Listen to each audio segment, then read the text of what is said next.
বিশ্বের নানা প্রান্তের নিপীড়িত মানুষের জন্য আজ এক বিষাদময় দিন। নিভে গেল বিশ্বের নানা প্রান্তের নিপীড়িত মানুষের জন্য আজ এক বিষাদময় দিন। নিভে গেল প্রতিরোধের এক উজ্জ্বল নক্ষত্র। বন্ধ হয়ে গেল মজলুমের এক জোরালো কণ্ঠস্বর। ইরানের সর্বোচ্চ নেতা আয়াতুল্লাহ আলী খামেনি আর নেই। যে আধিপত্যবাদী শক্তির বিরুদ্ধে তিনি সারা জীবন লড়েছেন, সেই আমেরিকা ইসরায়েলের যৌথ হামলায় প্রাণ দিলেন তিনি। এটি কেবল একজন নেতার মৃত্যু নয়, বরং মধ্যপ্রাচ্যের ইতিহাসের এক বিশাল অধ্যায়ের অবসান। আধিপত্যবাদী শক্তির বিপরীতে তিনি ছিলেন এক অটল পাহাড়। খামেনি এমন এক নাম যিনি মৃত্যুকে ভয় পাননি কোনোদিন, বরং তাকে আলিঙ্গন করলেন শহীদি মর্যাদায়। মৃত্যুর কয়েকদিন আগে তিনি নিজের উত্তরসূরি নির্ধারণ করে গেছেন, যা প্রমাণ করে তিনি জানতেন ব্যক্তি খামেনির মৃত্যু হতে পারে, কিন্তু তার আদর্শের মশাল জ্বলতে থাকবে কোটি কোটি বিপ্লবী বন্ধুর হৃদয়ে। দর্শক, খামেনির জীবন যেন এক দীর্ঘ সংগ্রামের মহাকাব্য। 1939 সালে মাশহাদের এক সাধারণ পরিবারে জন্ম। 4 বছর বয়সে খামেনি কোরআন শিক্ষার মাধ্যমে পড়াশোনা শুরু করেন। তিনি হাই স্কুল শেষ না করে ধর্মতাত্ত্বিক শিক্ষা প্রতিষ্ঠানে যোগ দেন এবং পরবর্তীতে নাজাফ ও কোমে উচ্চশিক্ষা গ্রহণ করেন। কোমে তিনি আয়াতুল্লাহ রুহুল্লাহ খোমেনির সান্নিধ্যে আসেন। তার নিয়তি তাকে টেনে নিয়ে গিয়েছিল বিপ্লবের ময়দানে। রাজতন্ত্রের দুর্ভেদ্য দুর্গের ভেতর থেকে যখন আয়াতুল্লাহ রুহুল্লাহ খোমেনি বিপ্লবের ডাক দিলেন, খামেনি ছিলেন তার অন্যতম বিশ্বস্ত সিপাহ সালার। শাহের গোপন পুলিশ সাবাকের নির্যাতন নির্বাসন কিছুই তাকে দমাতে পারেনি।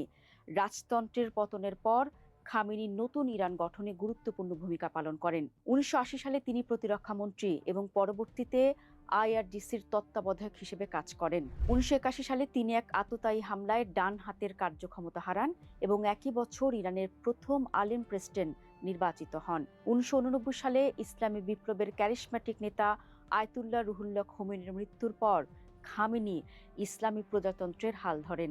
খোমেনির মৃত্যুর পর খামেনি সর্বোচ্চ নেতা হিসেবে নিয়োগ পান। খামেনি তখন বলেছিলেন, আমি মনে করি আমি এই পদের যোগ্য নই। এটি হয়তো একটি প্রতীকী নেতৃত্ব হবে, কিন্তু তার নেতৃত্ব মোটেও প্রতীকী ছিল না। তিনি যখন ক্ষমতা এলেন, ইরান তখন এক ধ্বংসস্তূপ। পঙ্গু হাত নিয়েই তিনি পুরো ইরানের সামরিক ও কৌশলগত মানচিত্র নতুন করে এঁকেছিলেন। ইতিহাস সাক্ষী, তিনি কেবল সর্বোচ্চ নেতার যোগ্যই ছিলেন না, বরং ইরানকে একবিংশ শতাব্দীর এক অপরাজেয় শক্তিতে পরিণত করেছেন।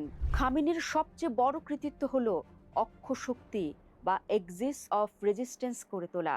তিনি জানতেন কেবল সীমানা পাহারা দিয়ে ইরানকে রক্ষা করা যাবে না।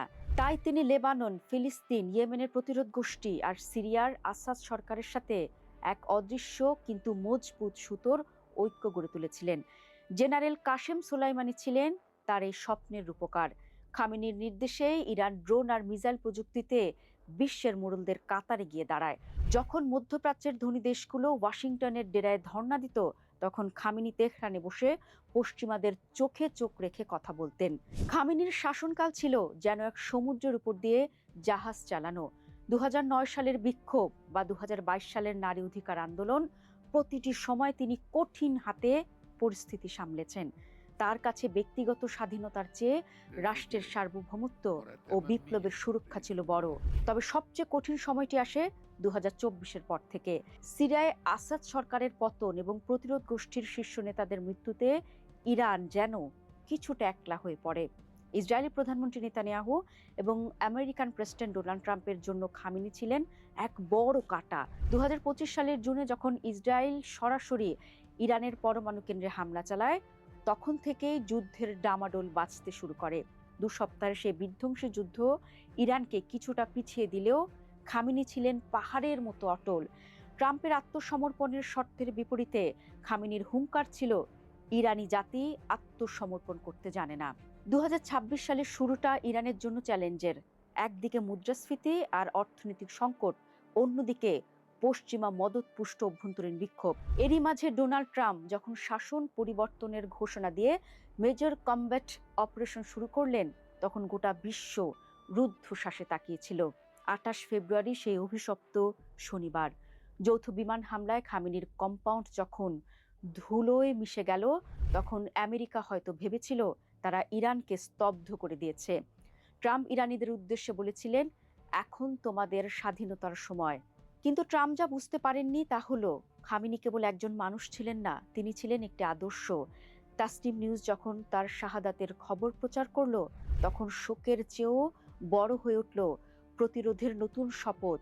খামেনি তার ৮৬ বছরের জীবনে একটি শিক্ষা দিয়ে গেছেন, গোলামি করার চেয়ে বুক চিতিয়ে লড়াই করে মরে যাওয়া অনেক বেশি সম্মানের। খামেনি এমন এক ইরান রেখে গেলেন যা অবরোধের মধ্যেও আত্মনির্ভরশীল হতে শিখেছে।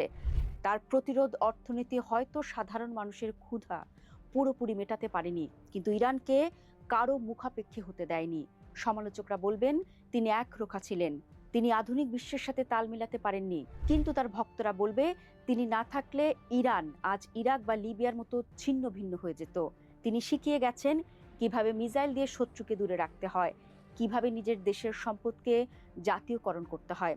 ব্যক্তি খামেনির মৃত্যু হয়েছে ঠিকই, কিন্তু তেহরানের রাস্তায় যে তরুণরা আজ আমেরিকা নিপাত যাক স্লোগান দিচ্ছে, তাদের ভেতরে তিনি এক অমর অগ্নিশিখা জ্বালিয়ে দিয়ে গেছেন।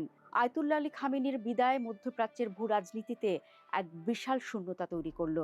আমেরিকা ও ইসরায়েল হয়তো আজ উল্লাস করছে, কিন্তু ইতিহাস বলে শহীদের রক্ত নতুন বিপ্লবের জন্ম দেয়। খামেনি জানতেন তার সময় ফুরিয়ে আসছে, তাই তিনি উত্তরসূরি ঠিক করে গেছেন যেন প্রতিরোধের দেয়াল ভেঙে না পড়ে। তিনি চলে গেছেন, কিন্তু তার রেখে যাওয়া ড্রোন, মিসাইল আর প্রতিরোধের মন্ত্র মধ্যপ্রাচ্যের আকাশে বাতাসে মিশে থাকবে। ইরান আজ অভিভাবকহীন হলেও খামেনির শেখানো সেই পথে হয়তো তারা খুঁজবে আগামী দিনের দিশা। ইতিহাস তাকে মনে রাখবে এক আপসহীন সেনাপতি হিসেবে, যিনি শেষ নিঃশ্বাস পর্যন্ত নতজানু হননি। বিদায় আয়তুল্লাহ আলী খামেনি, আপনি কেবল এক শাসক ছিলেন না, আপনি ছিলেন একটি বিপ্লবের শেষ অতন্দ্র প্রহরী।